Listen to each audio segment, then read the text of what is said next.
Bonjour, on est le 17 mars 2026. Bienvenue à Vie et Miséricorde, c'est Ursule. Alors, je viens parler de la véritable lumière. Notre texte se trouve dans Jean 1, le verset 8. Voilà ce qui est dit. Jean n'était pas la lumière, mais il parut pour rendre témoignage à la lumière. Cette lumière était la véritable lumière qui, en venant dans le monde, éclaire tout homme. Et cette lumière, c'est Jésus. Amen. Alors, quand Jésus a marché sur cette terre, Jean-Baptiste était le prophète qui a été envoyé avant lui. Et beaucoup de gens ont pensé que Jean-Baptiste, c'était le Messie. C'était celui prophétisé par les anciens prophètes comme Ésaïe et puis tant d'autres qui ont prophétisé la venue du Messie. Et Jean-Baptiste leur a dit, non, c'est pas moi. Alors, ils ont envoyé des gens vers lui et ils ont dit, mais qui es-tu finalement? Si tu n'es pas le Messie, qui es-tu? Parce que toutes les choses que tu fais nous montrent que, en tout cas, Dieu est là-dedans. Et il a dit, je suis la voix qui crie dans le désert. Il n'a pas pris la place de Jésus. Il a dit, c'est pas moi. Et plus tard, dans Jean 1 au verset 32 jusqu'à 34, Jean a dit au verset 32, il a dit, j'ai vu l'Esprit descendre et j'ai su que celui-là, c'est de lui que Dieu parle. Donc, Jean le prophète, Jean-Baptiste le prophète, a dû expérimenter pour lui-même qui était Jésus. C'est-à-dire, Dieu a ouvert ses yeux spirituels et il a vu l'Esprit descendre sur Jésus et il a su que, tiens, le voilà. Et au verset 34, il dit, j'ai vu l'Esprit descendre et j'ai rendu témoignage qu'il est le Fils de Dieu. Jean n'a pas attendu que quelqu'un vienne lui dire. Il n'est pas allé faire des pratiques de chamanisme pour savoir, au fait, qui ici est de Dieu ou pas. Non. Il a marché dans son appel devant Dieu. Et quand le moment est venu pour que Jésus-Christ soit révélé, Dieu l'a envoyé pour aller se faire baptiser. Et c'est comme ça que Jean a été en contact avec la personne de Jésus. Et pourtant, on sait qu'ils sont cousins, rappelons-nous. Quand Marie était enceinte, elle allait voir sa cousine Élisabeth, mais dans les montagnes. Alors, il n'y avait pas la facilité de transport comme maintenant. On ne sait pas c'était quelle distance. Mais toujours est-il que Jean n'étais pas au courant. Et quand le moment est venu pour lui de savoir qui était la personne pour qui il prophétisait, qu'il annonçait la venue, Dieu a ouvert ses yeux pour qu'il sache qui est le Messie. Et toi, qui es en train d'écouter cette parole, as-tu le témoignage de Jésus-Christ comme Messie, comme Sauveur de ta vie? Si tu n'as pas ce témoignage, il est temps de l'avoir. Parce qu'il n'y a pas une autre personne qui pourra te sauver. Le salut est uniquement en Jésus. Et tu as besoin d'ouvrir ta bouche, l'inviter en tant que ton sauveur et ton maître, et Dieu va te pardonner tes péchés, et tu pourras, n'est-ce pas, témoigner de cette lumière-là qui vit en toi. Parce que la lumière qui vit en toi, c'est Jésus-Christ, c'est Dieu lui-même qui fera sa demeure en toi et t'aidera à marcher dans cette lumière jusqu'à ce que tu finisses ton parcours sur la terre. Amen. Maintenant, si tu as cette lumière, amen, si tu dis que je l'ai expérimenté, j'ai donné ma vie à Jésus, tel jour à tel moment, et puis je suis un chrétien et tout, maintenant, la question que le Seigneur a pour toi, est-ce que tu es capable de le distinguer parmi tant de Jésus sur la terre? Parce que on est dans les temps de beaucoup de séduction.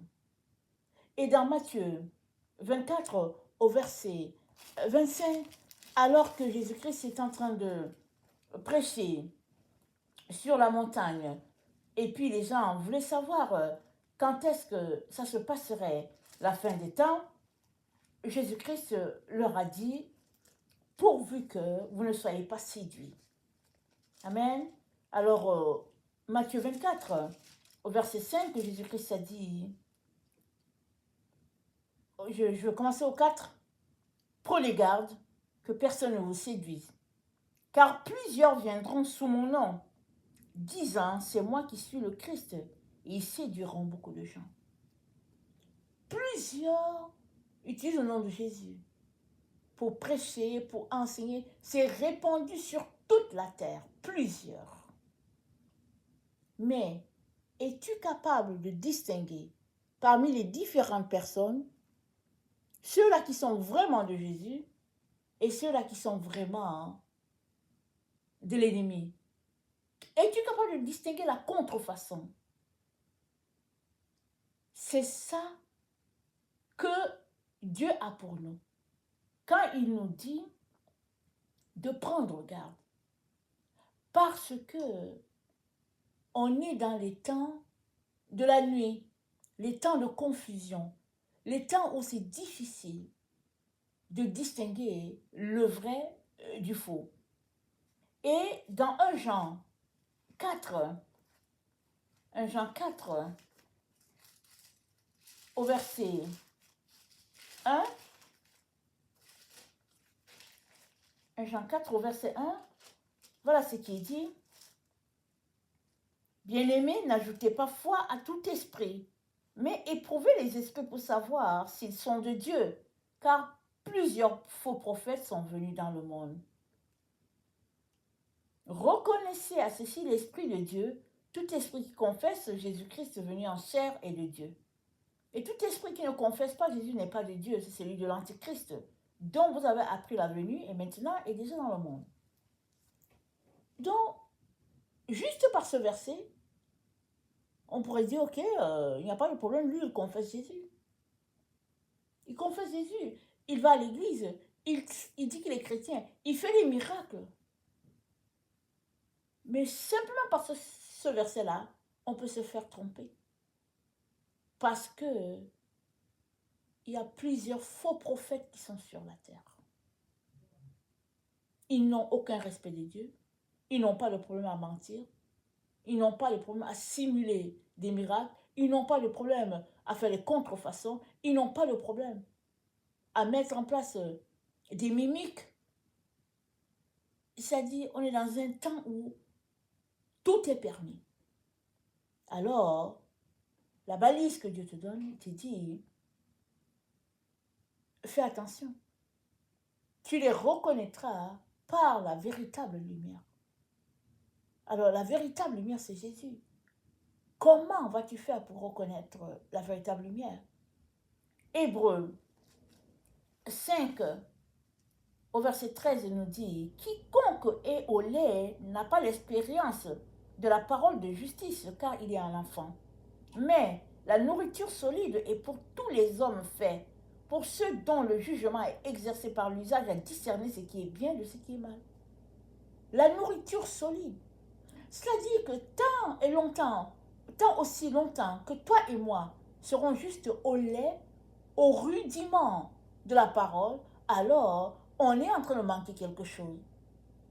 Mais si on s'engage sur la voie de grandir, et qu'on acquiert des habiletés dans l'Esprit Saint, on pourra distinguer ce qui est vrai de ce qui est faux. Le Seigneur nous...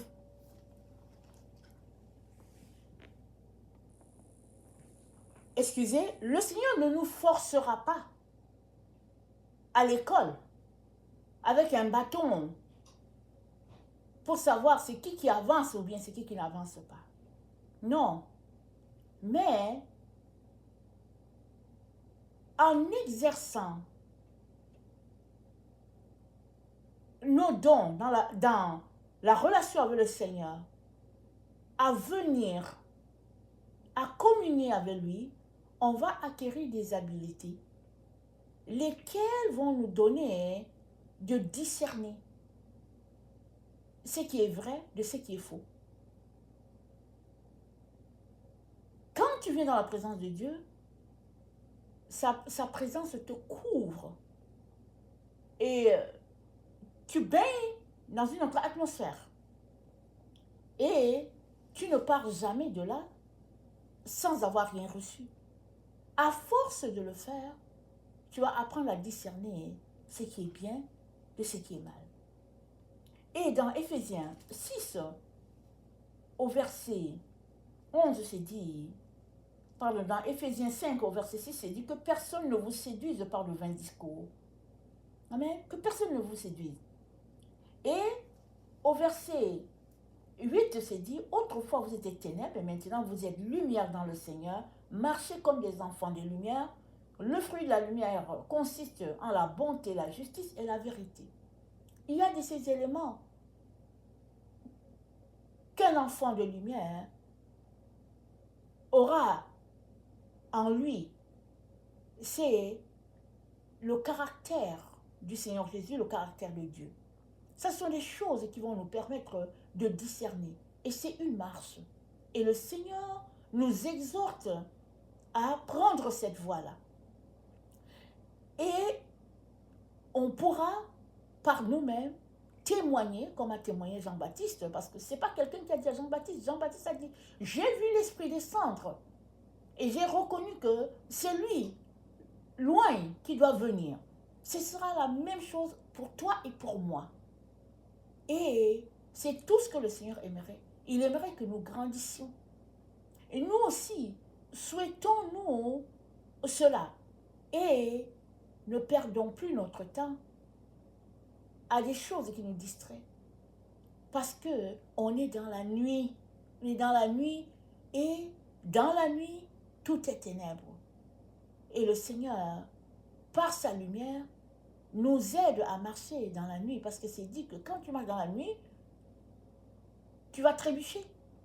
Mais dans la journée, tes yeux voient clair. Or, on est dans la nuit. Et le Seigneur a pourvu que même dans la nuit, on puisse voir. Et notre vision, c'est qui? C'est Jésus. Voilà pourquoi je viens nous encourager, n'est-ce pas, à aller devant Dieu, à soupirer, désirer, grandir en lui, afin que nous puissions discerner ce qui doit être discerné. C'est-à-dire quitter la voie du mal et toujours marcher dans la voie de la lumière. Que le Seigneur bénisse tes efforts et ne te lâche pas. Ne lâche pas. C'est-à-dire n'arrête pas. Ne marche pas avec Dieu pendant un certain temps et puis tu arrêtes. Non, continue.